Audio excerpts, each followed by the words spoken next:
નમસ્કાર દર્શક મિત્રો, હું છું રૂપલ વણિચિયા. સંપૂર્ણ ન્યૂઝમાં આપનું સ્વાગત છે. બનાસકાંઠા જિલ્લાના અંતરિયાળ વિસ્તારમાં આવેલા હળાદમાં લોકોના વિવિધ પ્રશ્નોનું ઝડપથી નિરાકરણ આવે તે હેતુથી હળાદ પોલીસ દ્વારા અનોખી પહેલ શરૂ કરવામાં આવી છે. બનાસકાંઠા જિલ્લા વડા અક્ષરરાજ મકવાણાના માર્ગદર્શન હેઠળ હળાદ પોલીસ મથકમાં ફરજ બજાવતા પીએસઆઈ જયશ્રી દેસાઈ દ્વારા ટૂંકા ગાળામાં હળાદ વિસ્તારમાં લોકોની જાગૃતિ માટેના અનેક પ્રયાસો હાથ ધરવામાં આવ્યા છે. જેમાં હવે અરજદારોના પ્રશ્નોનો ઝડપથી નિકાલ આવે તે હેતુથી અનોખું અભિયાન શરૂ કરવામાં આવ્યું છે.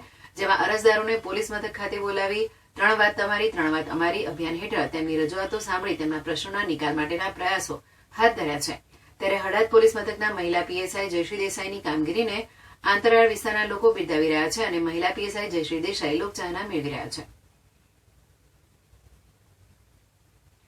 ગુજરાતના ગામે ગામ રોડ રસ્તાની વાતો કેટલી સાચી છે તે અમીરગઢ તાલુકાના ખાટી સીતારા ગામના લોકોને પૂછો તો ખબર પડશે. કારણ કે અહીંના બાળકો પણ 7 કિલોમીટર જીવના જોખમે ભણવા જવા મજબૂર બન્યા છે. શરમની વાત તો એ છે કે આજથી 5 વર્ષ અગાઉ જિલ્લા અને તાલુકા કક્ષાના અધિકારીઓ દોડતા થયા હતા, પરંતુ ગામ લોકોની કમનસીબી કે 5 વર્ષ વીતી ગયા પરંતુ હજી સારો રોડ મળ્યો નથી.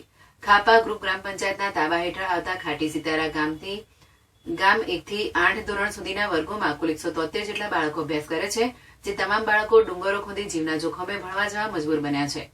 જ્યારે અન્ય કોઈ સરકારી કામ હોય ત્યારે બાળકોને 7 કિલોમીટર ચાલી ખાપા પંચાયત સુધી આવવું જવું પડે છે. સ્કૂલ નજીક આરણ્ય ધામ પણ છે, પરંતુ ત્યાંના બાળકો પણ જીવના જોખમે ભણવા જવા મજબૂર છે. અત્રે ઉલ્લેખનીય છે કે વર્ષ 2019માં શિક્ષકો દ્વારા ટ્રેક્ટરની મદદથી બાળકોને આધાર કાર્ડની કામગીરી માટે ખાપા પંચાયત સુધી લઈ જવાતા હતા. તે સમયે ટ્રેક્ટર પલટી જતા બાળકોને અકસ્માત નડ્યો હતો. સદનસીબે કોઈ જાનહાની નહોતી, પરંતુ આ ઘટનાને પગલે જિલ્લા અને તાલુકાના અધિકારીઓ દોડતા થયા હતા અને રોડ રસ્તો બનાવવા સર્વે કરાયું હતું, જે તંત્ર ભૂલી ગયું હોય તેવું લાગી રહ્યું છે. મારું નામ છે ભગોરા બાબુભાઈ ચુનાભાઈ. હું ખાટી સીતરા ગામનો રહેવાસી છું અને અમારા ગામમાં આવવા માટે 7 કિલોમીટર રસ્તો છે, તેની સુવિધા નથી. અને વરસાદનો સમય હોય, ચોમાસાનો સમય, એટલે ત્યાં એવો રસ્તો બની જાય છે કે છોકરાઓ ચાલતા આવે તો લપસી પડે તો સીધા નીચે ખાઈમાં જાય એવા રસ્તા છે અમારે. તો તમારી શું માંગે? એટલે અમારે એવી માંગે કે સરકારશ્રીને કે અમે મોદીજી પણ કહે છે કે પેલો સૌ ભણો અને સૌ આગળ વધો, પણ અમારે તો ક્યાં ભણવા માટે છોકરાઓ આવે એટલે મોતના ખાઈમાં જતા હોય, આવી રીતે કેવી રીતે આવી શકે? એટલા માટે અમારે એક રસ્તાની જ જરૂરત છે કે રસ્તો આવી જાય તો છોકરા સારી રીતે ભણે અને આગળ વધે એમ.